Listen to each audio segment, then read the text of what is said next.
Good morning everyone, and thank you very much for joining me on the video today. I just want to start off by saying a massive thank you to all the amazing comments I've been getting from everyone who's been tuning into the videos. It really, honestly, it means so much to me. I'm on my phone as often as I can replying to comments, and I'm not really big on Twitter.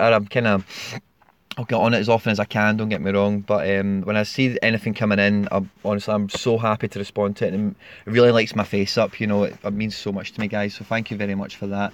I just wanted to put at the start of the video as well, if you are new around here and you do like the stuff you're hearing and you're happy with the chat, this is all it is, guys, we're just chatting, then please subscribe to the channel. It means a lot to me. If you do find me on Twitter, likes and retweets mean a lot to promoting the video. It just means the opportunity for more people to potentially find us, so it does mean a lot to me. Thank you very much if you're doing that, and if you're not, please do so.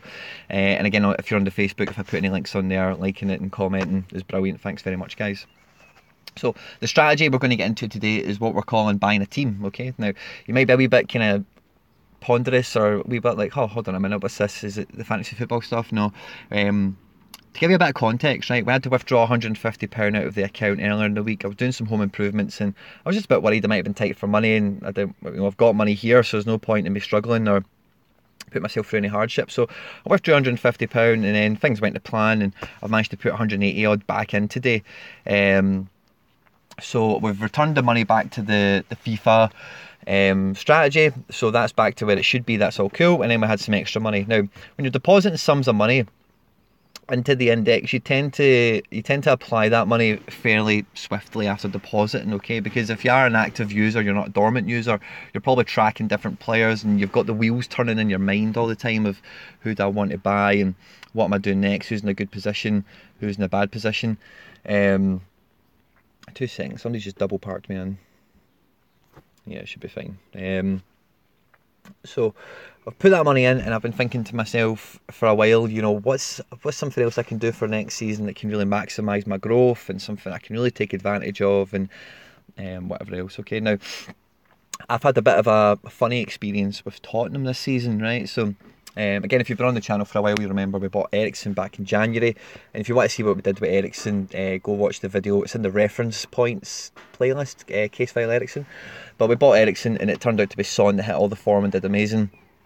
And then we bought, I can't remember who it was, I think we bought somebody else, and yeah, we bought Son, and then Lucas Moura did that hat-trick off the bench, So what I'm thinking about is buying a team, right? So buying a team that I'm backing and buying multiple players in that team to basically hedge our bets against who's going to have the good game, who's going to have the good week, who's going to have the good month, that type of thing, okay?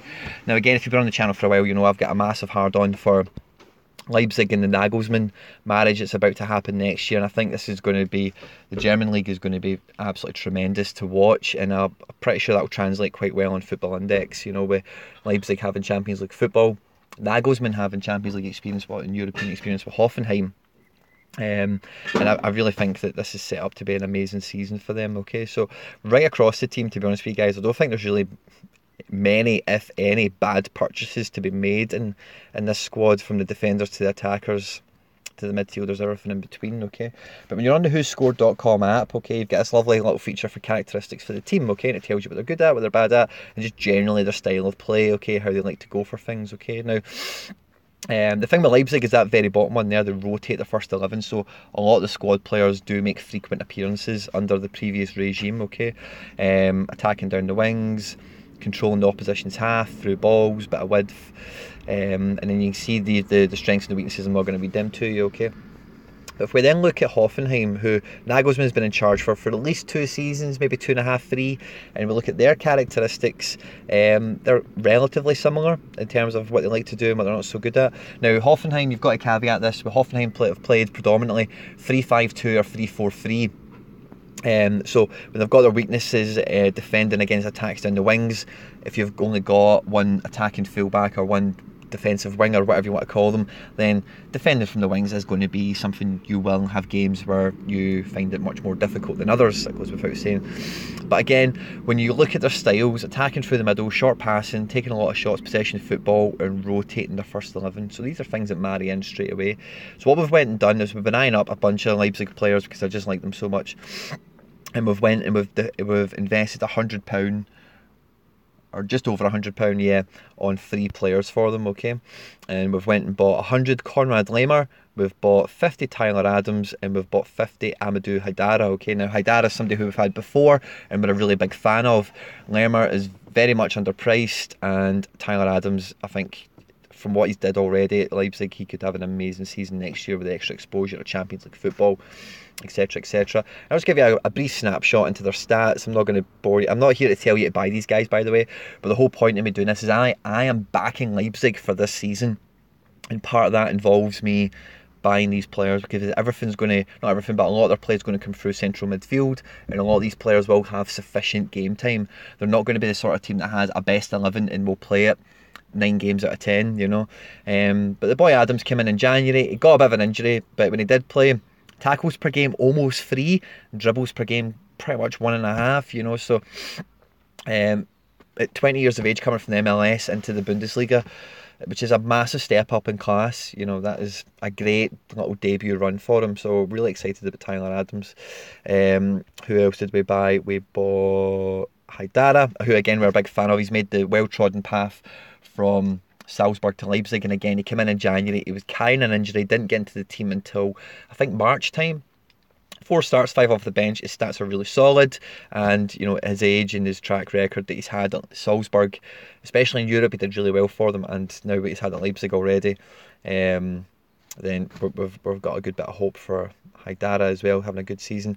And the last guy was Conrad Lamer, okay, and Lamer's played the most out of the 3 we've bought. He's young, and again, if you look at tackles per game, is mega high, and his dribbles per game is really good.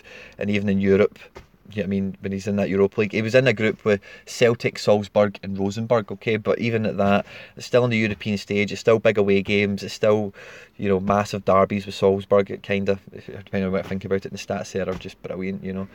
And the guy's just, yeah, the guy's just top drawer, the guy's quality. Yeah.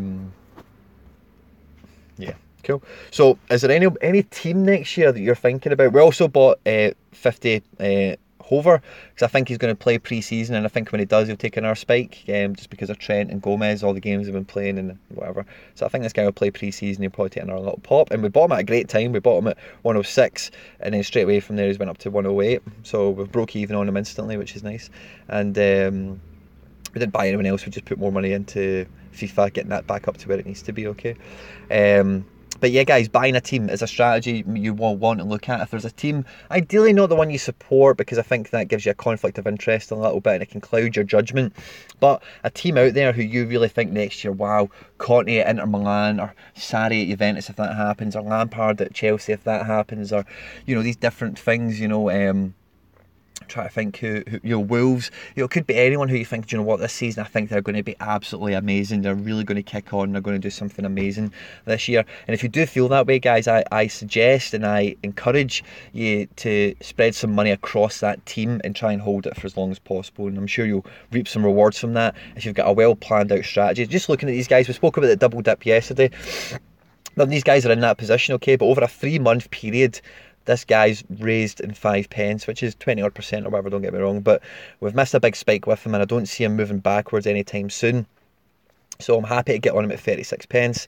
Tyler Adams, quite similar. He's had a big spike up, got injured, dipped down, and then he's made a bit of a recovery in the summer, you know, and again he's dropped down to 70 pence and quickly recovered to 71. So again, that tells me that people are buying him when he's dropping, and he's probably not going to drop in price very much. And equally, if he does, we will be topping up on him. And again, the same with Haidara. We do have a bit of a double dip there, but as you can see, the dip there is, I think, when he started to come out the team a little bit. He got in the team, scored a goal, went up to 70p on this, and then was starting to be on the bench a bit more, dropped in price. And then I guess this is summertime, he played again or whatever, and then he's dropped out. He's not dropped out as low because more people are holding him now, because he's proven something. He's not proven everything, but he's proven something in the Bundesliga.